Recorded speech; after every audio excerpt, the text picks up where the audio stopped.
Namaskar everyone and welcome to the Geeta Satsang.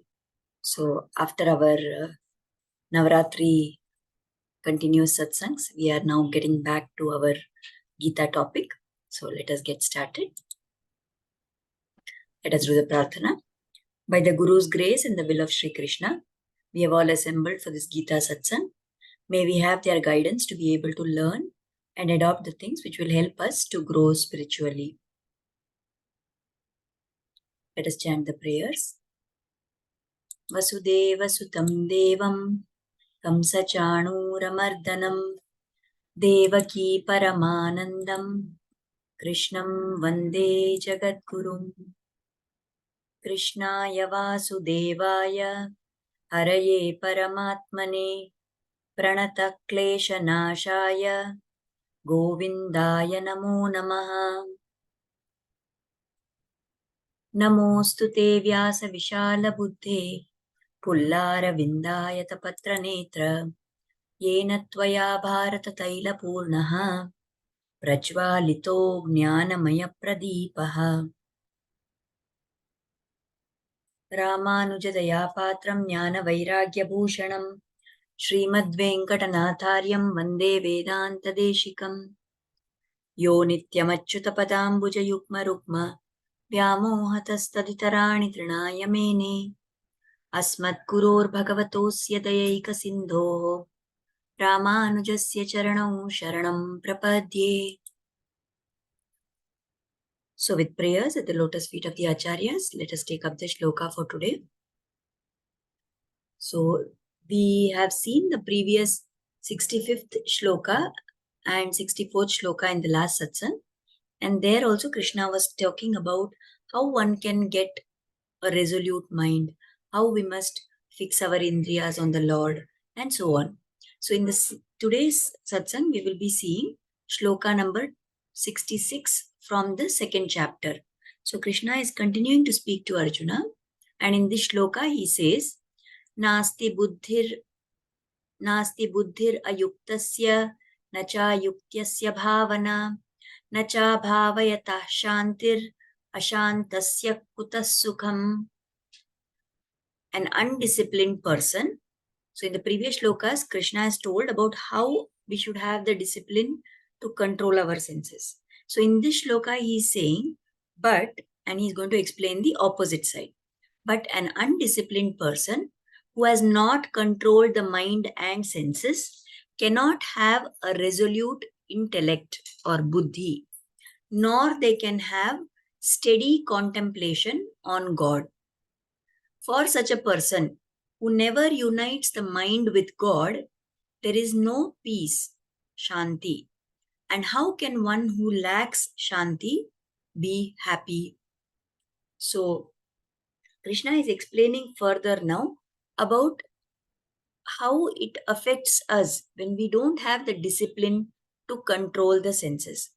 If we have not controlled our senses, then our senses are going to run here and there behind the sense objects. When the senses run behind the sense objects, then the mind also gets affected and agitated. So the senses run behind the objects. The mind also gets pulled in that direction. When the mind gets pulled in that direction, then the buddhi, which is at the higher level than the mind, that also gets affected. So such a person who has not controlled the mind and senses will not have a resolute buddhi. What is this resolute buddhi that we want? We want to have the firm decision, the buddhi, that we are going to do sadhana, or we are not going to let ourselves get carried away by the pleasures of this world. So that should be our buddhi. But if we have not controlled the mind and senses, what will happen? The buddhi does not perform this function. So it also runs behind the mind and senses. So then what will happen? We are not able to have steady contemplation on God. Contemplation on God means doing dhyana, thinking always of the Lord, meditating on the Lord. Now, steady contemplation means continuously, all the time, with an unwavering mind, without being in a situation where for some time we are thinking of God, other time we are doing something else, we are thinking something else, our mind is running everywhere behind other things. Not like that. So if somebody has control of the mind, control of the senses, then they will have resolute intellect, and then only they can do dhyana. If there is a person who is not following this, that means their mind will never unite with the Lord. Then how will such a person get shanti, get peace, peace of mind? And if there is no peace of mind, happiness will never come. Many times in our life, we are searching for two things. Through all our endeavors, through all our activities, we are basically looking for two things. One is happiness and one is peace of mind. So both these things are interconnected. And that is what Krishna is explaining in this shloka. So when there is no discipline of mind and senses, intellect does not become resolute. When intellect is not resolute, we cannot do dhyana, we cannot have continuous, steady, even-minded contemplation on the Lord. If we don't do dhyana on the Lord, we will not be able to attain peace. So this whole concept of peace, of shanti, many times we think that if we go to somewhere where there is no sound, it is silent, then we say it is so peaceful here. So does peace only mean lack of sound? No. It is not about whether there is sound, no sound. It is not about whether there is activity or no activity. Rather, it is about a state when there is no internal agitation in our mind. Then that is shanti. So the acharyas explain that if I am a samsari, I am a person who is caught up in this samsara, and I am lost in my sense pleasures, then even if I go alone into the desert, now the desert is an isolated place. There is nobody around me in the desert to make noise. There is total complete silence in the desert. So just because outside there is silence, does it mean that I have shanti? I may not have shanti because in my mind there is so much agitation going on. So for the person who is agitated, even if he is alone somewhere in some silent place like the desert, he will not attain shanti. Now we take the other example, that suppose there is somebody who is a yogi. Who is this yogi? Somebody who has quietened his mind, somebody who has controlled his mind, somebody who has controlled his sense organs. Now, for such a person, what happens? Is there any kind of agitation of the mind? Absolutely not. So, if he does not have mental agitation, then such a person, even if he is in the busiest of markets, he is in the middle of a crowded marketplace where people are shouting and a lot of noise is there and all that, and still this yogi will be peaceful. So, this idea of peace and shanti is not about the external circumstances, but rather about our state of mind. So, Krishna is explaining here that we should have shanti, which is internal lack of agitation. Our mind should not be restless. Our mind should be quiet. It should not keep jumping to this and that. And that is the state of shanti. So, what is the roadmap to shanti now? How does somebody attain shanti? For that, we need to understand, why does ashanti come in? Ashanti is the opposite of shanti. So if shanti is peace of mind, shanti is no agitation, then what is ashanti? It means disturbance. It means too much of restlessness. So why is our mind always restless? Because the mind is always thinking about something or the other. And almost all the time, our thoughts center around what it is that we want to have. We want to have, we want to be, we want to attain, we want to acquire. So every time, all the time, we are only thinking about our desires. What is it that I want to achieve? What I want to attain? What I want to possess? So whether they are worldly objects that I want a house, I want to have property, I want to have a lot of money. It could be something like that. Or it could be some kind of an achievement. I want fame. I want position in society. I want a promotion in my workplace. I want power over people. I want to have authority. So these kind of desires and wants are always there. And the minute we have something as a desire, that means that there is a gap there now between what I have and what I want to have. So that gap between what I have and what I want to have is the cause for my agitation. That is the cause for the restlessness of our mind. So when we have more desires, more wants, more needs, then at that time our mind wants to attain all those things. And that is when we are in a state of ashanti. So if we don't have that, or if we have fewer desires, let us say I'm the kind of person who always wants to eat tasty food.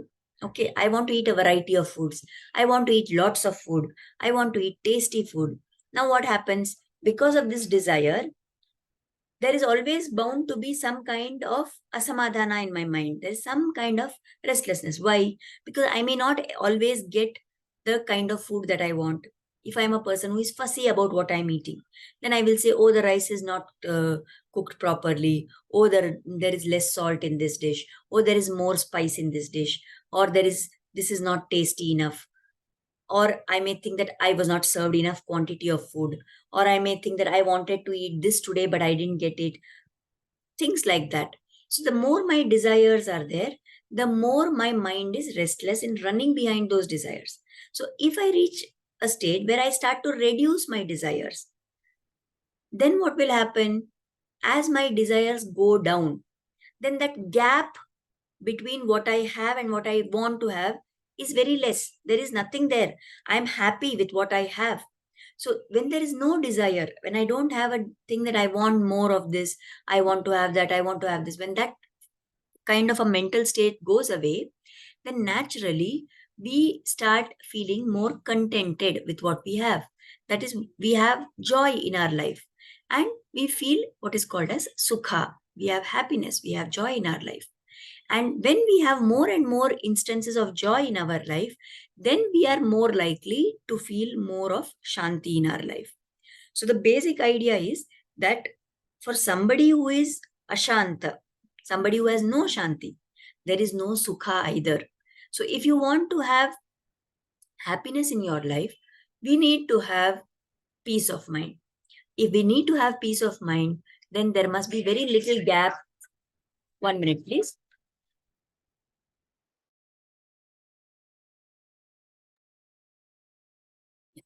Sorry about that. So if there is a big gap between what I have and what I want to have, there is ashanti.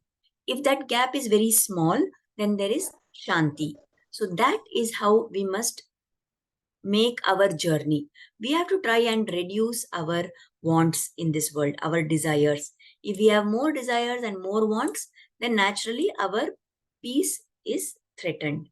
So here another thing that the Acharya has explained is that when here Krishna is saying in this shloka that ashantasya kutash sukham. So why we say he's saying that ashantasya kutas sukham means for the person who is not shanta, where will he get sukha? So one thing is sukha refers to joy, but Acharya has explained that here sukha also refers to moksha, which is liberation from the cycle of birth and death. So if you have to get peace of mind, only then you will be able to get to the next stage, which is moksha. Without having peace of mind, person will also not attain moksha. So it is very natural, isn't it? So if you have to be attaining moksha, then all your worldly desires should have gone away. Your senses should be totally under your control. You should have absolutely no desire, no craving, nothing. Only when you get to that stage, you are become of a sthira mind. You are a sthita prajna. You will not affected by what all happens in your life. You are not affected by whether you have pain or pleasure. You are not affected by whether you have victory or defeat. So when you get to that stage, there you are in total shanti. So that shanti is a prerequisite for moksha also. So when we say ashantasya kuta sukham, for the person who is having ashanti, where is sukha? Here Acharya say it can also be understood as not just joy. Where is happiness? We are not asking only. But for the person who is not having peace of mind, where is moksha? How will such a person be able to attain moksha? So we must cultivate this state of mind of being shanta. And to increase our shanti in our life, we have to cut down on our desires and wants. Now, what we need to do for that is what has been told to us all these days, that your senses are pulling you here and there. That is why you have all these desires and wants. So you have to curb those senses. Now, just curbing those senses will be very difficult because it is the nature of the senses to run behind the objects. So what you do, you transfer them. You transfer their attention. Your senses, instead of letting them run after worldly things, you focus them all on the Lord. That is the path which has been told to us all these days. And here the Acharyas explain that this particular shloka is talking about the journey. If we look at the Patanjali Yoga Sutras, they give a series of steps of what all has to be done for somebody to attain moksha. So in this particular journey, the stage of going from pratyahara to dhyana, that is what is explained in this shloka. So what is this Patanjali Yoga Sutras journey? What are the stages that are told there? First stage is yama niyama. So that is control of senses. There are certain things which we must do. There are some things which we are prohibited from doing. So we must follow all these rules so that we are able to control the senses. Next, we have to follow asana, sit in particular postures, practice certain ways of movement. That is part of asana. Then we come to pranayama. Pranayama is controlling the breath, because just as we breathe in and breathe out, our mind also undergoes a lot of agitation. So the minute you are able to control the breath, you are able to control the restlessness of the mind. Your mind, when you regulate your breathing, when you breathe in a particular pattern, then your mind also calms down. So that is pranayama. Then next comes pratyahara. So once you have controlled your senses, once you have practiced the posture in which you should be sitting, once you have controlled your breath, then you are in the right frame to turn your mind inwards. That is called as pratyahara. So when the mind moves inwards, it is no longer looking outside at all the things in this world. With such a mind which has turned inwards, then you are able to do dhyana. Only then we can focus on the Atma. And once we do this dhyana and go deeper and deeper into dhyana, then the person loses the desire for everything else in this world. There is no other desire except to be in dhyana. That is the state called as dharana.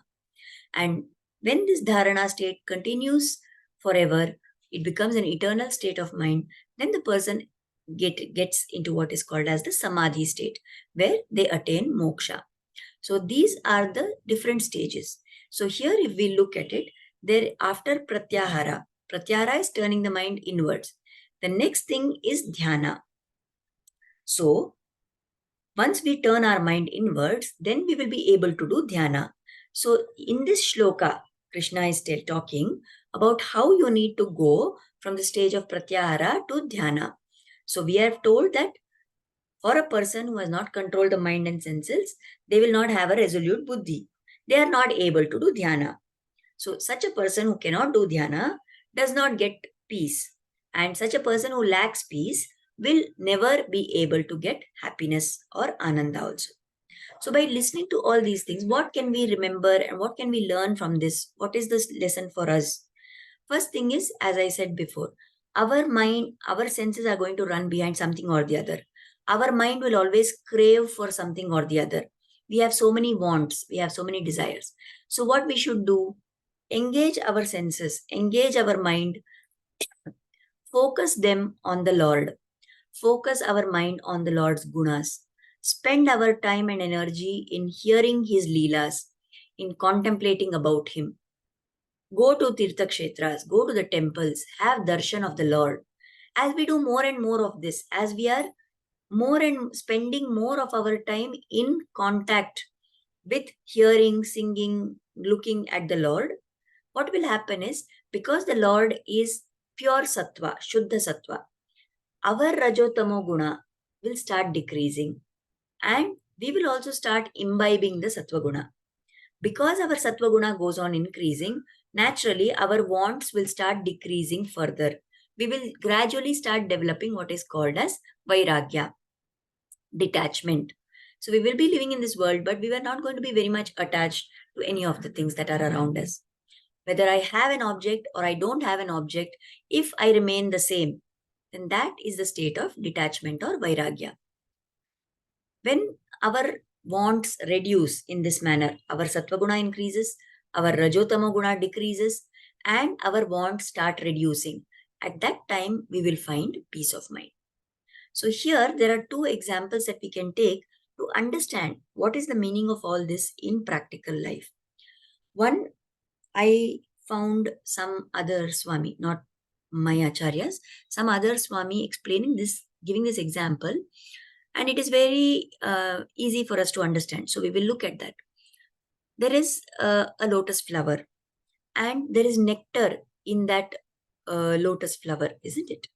So there is a bee which is attracted to that lotus flower. It sits on the lotus flower and it starts sucking the nectar from the lotus flower. Now, as time passes, the bee is lost in its enjoyment of that nectar.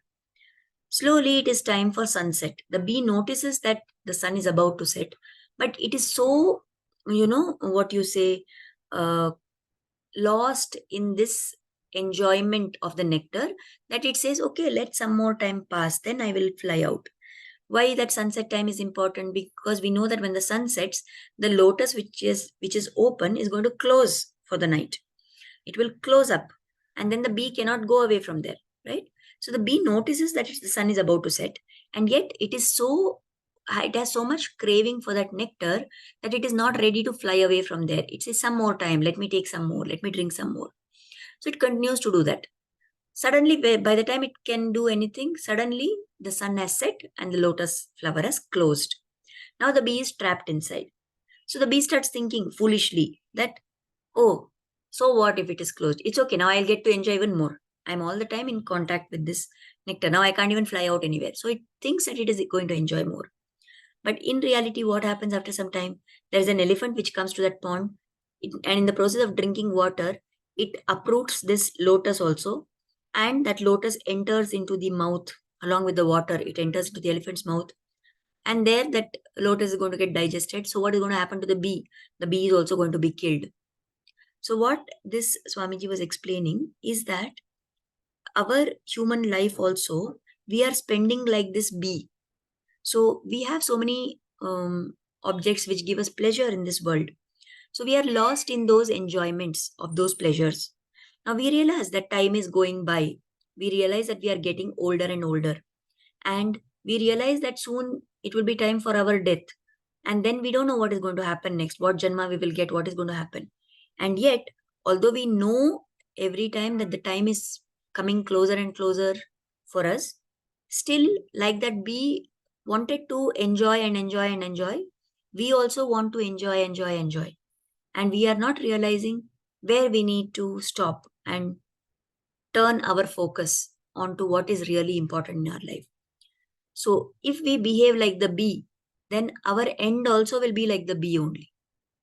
So, we must make sure that we realize that it is time now for us to start devoting more energy and time to the Lord's worship, to praying to Lord, to being in His Sanidhya. Like that, we must make efforts. The other anecdote, which can be a little relevant here, is of a person. Once there was a man who was out on the road under the street light, and he was searching very frantically for something. So one passerby who was walking by that side, he saw this man searching and he said, "What are you searching for? Tell me, I will help you. I will also help you to search for your object." So he said, "No, there was a ring that I had, a gold ring, and I was very fond of it and it fell off. So I'm searching for the gold ring." So this man also joined him, and both of them searched and searched for so long, but they were not able to find. Then this man asked him, "Are you sure which direction did it fall? Are you sure that it fell here only and we are not able to find? Why do you think so?" And like that. Then this man who was searching, he told one peculiar answer. He said, no, actually, I lost the ring. It fell inside my hut. But there is no light inside my hut. Here there is a street lamp. So there is light here. So I thought of coming and searching here because there is light here. Now what do you call such a person? Don't you say he is a fool? He should search for whatever is lost in the place where he lost it. Right? He should have lighted a lamp inside his house and he should have looked for that object inside his house. He has come to look under the street lamp because there is light there. But is he going to ever find the object there? Is he going to find the ring there? When the ring has been lost in the house, how can he hope to find the ring under the street light? Similar is our story. Similar is our position in life. We have the source of all happiness, the Paramatma, inside our Atma, within us. And we only need to tap that source. We need to only go inwards and look there for that happiness and peace that we want. But what we are doing, like this man who went near the street lamp because there is light there, we see the bright, shiny light of all these objects in the world and we get attracted to them and we go there and we are looking there for happiness and peace of mind. Are we going to find it there? We have lost our object inside. How can I go outside and find it? Isn't it? So, my journey to find peace and happiness should be the inward journey. I cannot go anywhere outside in the world and find it. Why I want all these enjoyments? What am I doing? Why I am doing all this? That enjoyment that we are looking for is actually we want happiness, we want peace of mind, and we want happiness and peace of mind which is everlasting, which is eternal. But eternal happiness can come only if you find a source which is never going to be exhausted. An inexhaustible source of happiness only can give you permanent happiness. All the sources from which we are looking for in the outside world are not permanent. They are very temporary. So if I look for happiness from the temporary sources, it is bound to happen that my joy I get will also be temporary. But sitting within me is the Paramatma, and he is waiting for me to turn to him to give me all the joy that I want. And I am not going inside and finding him, or I'm not going inside and talking to him and trying to get that joy. I'm looking in the outside world. So, like this foolish man was searching for his ring under the street lamp, we are also searching for joy and peace in the outside world, whereas all that is within us. When we say within us, it is not in this human form of mind. It is not even in my Jivatma, but it is inside the Paramatma who is sitting inside my Jivatma. So, the way to find eternal and everlasting happiness, the way to get peace of mind is by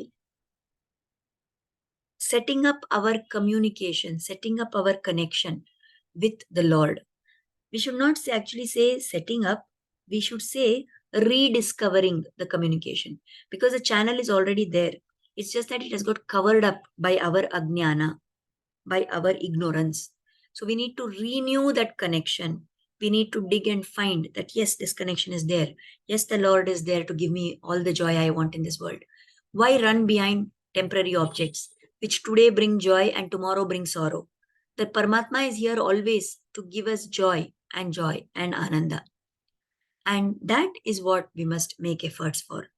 So, if it is very difficult for us to move our mind, to control our mind, keep it away from sense objects, let's just transfer our, uh, focus. Let us just transfer our attention onto everything connected to the Lord. Let us use our eyes to see His form. Let us use our ears to hear His glories. Let us use our tongue to sing His glories. Let us partake of His holy prasada. Let us do seva to the Lord. Let us do seva to the Lord's devotees. And by doing this continually, we will find that our ability to feel shanti will increase. And when our mind becomes shanta like this, then we will be able to do more and more dhyana. And by doing dhyana, we will proceed further towards our goal of moksha. So let us pray that Krishna will bless us. We have come to the end of our meeting time. So let us now offer Kritanyata and keep all these thoughts in our mind. that let God bless us to be able to think about these things, to understand these things, and to be able to practice them also in our life. Let us offer Kritagnyata, gratitude, at the lotus feet of Sri Krishna and Guru for inspiring us to start and join this satsang. And let us pray for their blessings and grace to always be on us. Thank you, everybody, for joining in today. And a bigger thank you for all of you. You have contributed very wholeheartedly for that, towards the appeal that I had sent regarding one of my relatives who is undergoing treatment for cancer. Thank you very much for your contributions. Many of you have also circulated to other people. Whatever is possible from our side to help Bhagavata, we have done that seva. So thank you so much for that also. And we will meet again next Thursday again as usual. Thank you, Ranjini. Thank you, Zarnaji. Thank you, Bindu. All others who are in the group who have joined our satsang today. Ranjini, yeah, no problem. You can do it at any time. Thank you so much. Pramila, Chudamani Mami, then Geeta Auntie, everybody. Thank you so much. We'll meet again next Thursday. Namaskar.